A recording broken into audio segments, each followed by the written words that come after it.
Hello friends, I am Kamlesh Kumar, Assistant Professor in Biyani Group of Colleges. Today I deliver my lecture behalf of GuruKPO.com.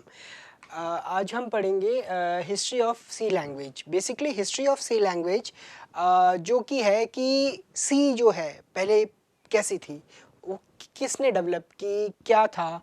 C programming language was developed by Dennis Ritchie. Dennis Ritchie ने C language को develop किया था at B laboratories of AT&T located in the USA. AT&T American Telephone and Telegraph. Dennis Ritchie जो कि हम यूँ कह सकते हैं founder of C language. Dennis C जो थे वो जो थे डेनिस रिच एक फाउंडर थे सी लैंग्वेज के. तो यहाँ पर हमने उनको फाउंडर एज ए फाउंडर हम देख रहे हैं. तो it was developed to overcome the problem of previous language such as B, BCPL, etc. जो पिछली जो लैंग्वेज थी, बेसिकली हम यहाँ पर देखते हैं कि हम किसी लैंग्वेज को डेवलप कर रहे हैं तो हमारी जो प्रीवियस जो लैंग्वेज है उसके फीचर उसमें इनहेरिट होके आते हैं. तो जैसे कि फॉर एग्जांपल हम यूँ कहते हैं कि कोई भी चीज़, कोई भी लैंग्वेज हम यूज़ कर रहे हैं उसमें अगर हमें कहीं कुछ प्रॉब्लम या कुछ लगता है तो हम उसका नेक्स्ट वर्जन, न्यू वर्जन आता है. तो जब न्यू हम उसको डेवलप करते हैं, नया हम उसका वर्जन निकालते हैं तो उसमें कुछ हम उसके फीचर्स भी डालते हैं कि वो क्यों अच्छी है, उसको उस पर काम हमें क्यों करना चाहिए. तो उसी तरीके से BCPL जो लैंग्वेज थी उसके बाद सी लैंग्वेज डेवलप की. तो सी लैंग्वेज डेवलप करने का मतलब था कि बेसिक जो है हमारा बेसिक फंडामेंटल जो थिंग है कि इसको हम अच्छी तरीके से और अपने प्रोग्राम्स को इसमें इनबिल्ड एक अलग तरीके से हम इसको शो करना चाहते थे. तो it was developed to come to the problem of previous language such as B and B, BCPL, etc. C was developed to use in Unix operating system. ये Unix operating system में develop करने के लिए बनाई गई थी. अब यहाँ पर हम कई चीज़ें हैं, कई फीचर्स हैं जो प्रीवियस लैंग्वेज से इनहेरिट होके नेक्स्ट लैंग्वेज में आते हैं. तो इट इनहेरिट्स मैनी फीचर्स. ये इसने क्या किया है, इनहेरिट किए हैं कई फीचर्स को of previous language such as B and BCPL. अब हम कुछ लैंग्वेजेस की बात करते हैं. मैं पूरी नहीं लूँगा, 2-3 लैंग्वेज कि वो कब डेवलप की गई और किसने डेवलप की.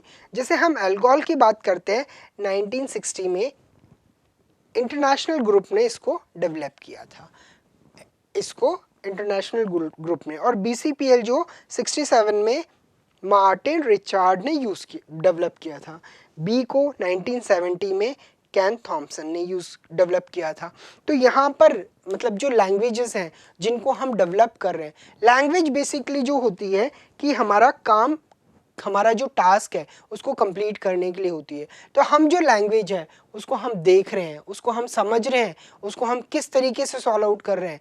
हमारी लैंग्वेज हमें किस तरीके से हमारा काम, हमारा कन्वीनियंट, हमारा जो टास्क है उसको परफॉर्म करवा रही है. तो वो सारी चीज़ें हम इसमें देखते हैं.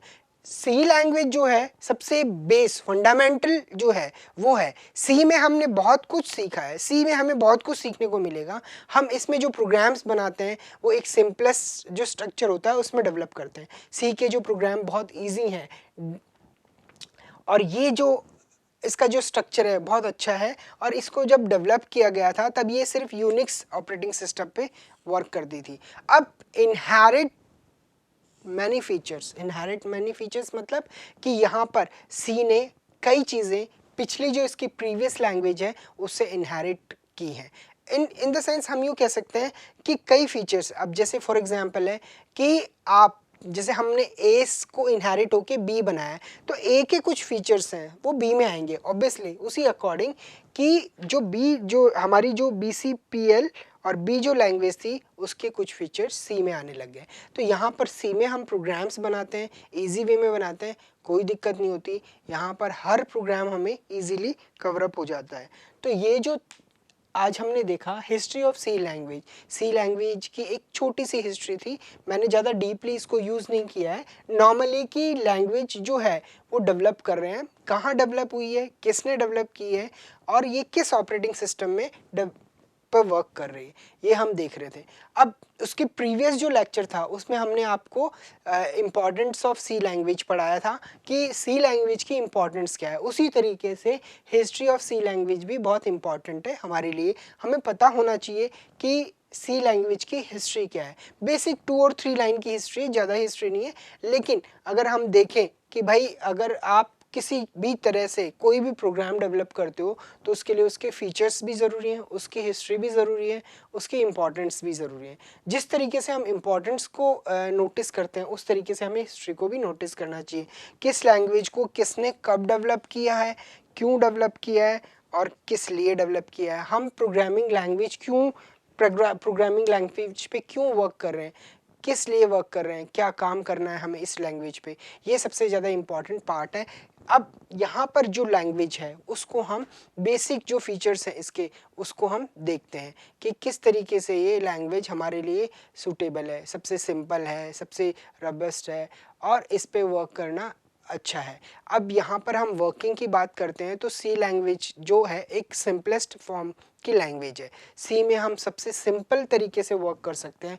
हमारा जो प्रोग्राम है वो हम इजी वे में उसको लिख सकते हैं, इजी वे में हम उसको समझा सकते हैं। हम जो प्रोग्राम लिख रहे हैं, प्रोग्रामिंग जो कॉन्सेप्ट है सी का वो बहुत सिंपल है। जो कंपाइलर है वो क्या करता है, लाइन बाय लाइन उसको रीड करता है और एग्जीक्यूट करता है। हम यहाँ पर उसकी पोर्टेबिलिटी को देखते हैं, उसकी जो सिंपलेस्ट जो है उसको देखते हैं। तो यहाँ जो सी लैंग्वेज की जो इम्पॉर्टेंट्स हैं वो सबसे ज़्यादा इम्पॉर्टेंट है। उसके लिए हम प्रोग्राम्स को वहाँ पर अपने लॉजिक्स को डेवलप करना चाहते हैं कि यहाँ हम किस तरीके से सी लैंग्वेज में लॉजिक्स को डेवलप कर रहे हैं, उस पर लॉजिक्स किस तरीके से वर्क कर रहे हैं, उन लॉजिक्स को हम किस वे में ड्राई रन करवाते हैं। जब हम सी में कोई प्रोग्राम, सी या किसी भी प्लेटफॉर्म पे हम कोई प्रोग्राम बनाते हैं तो हम उस प्रोग्राम को पहले ड्राई रन कराना चाहते हैं। ड्राई रन करवा के फिर हम उस पे आगे टास्क परफॉर्म कराते हैं। टास्क परफॉर्म कराने का मतलब है कि सबसे पहले हम उसका एल्गो लिखेंगे, उसके बाद उसका फ्लो चार्ट लिखेंगे, उसके बाद हम उसका प्रोग्राम लिखेंगे।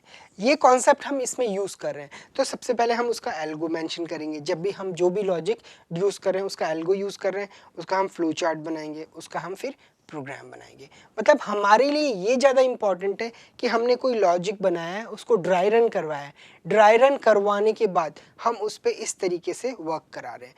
तो ये जो हम वर्क करा रहे हैं यहाँ पर हम जो भी हमारे एरर आती हैं वो हम उससे पहले, इसीलिए हम प्रोग्राम को ड्राई रन करवा देते हैं कि प्रोग्राम ड्राई रन हो गया है। तो ड्राई रन होने का मतलब है कि हमारा जो प्रोग्राम है वो प्रॉपर तरीके से वर्क करेगा, लॉजिक में किसी तरह की कोई एरर नहीं आएगी। इसी वजह से हम ये टास्क परफॉर्म कराते हैं। इसीलिए आज हमने ये हिस्ट्री देखिए, सी लैंग्वेज की हिस्ट्री किस तरीके से वर्क करी है और ये इम्पॉर्टेंट है हमारे लिए। सी की हिस्ट्री और सी के इम्पोर्टेंस की किस तरीके से सी जो है वर्क करती है, that is the main part of the C language.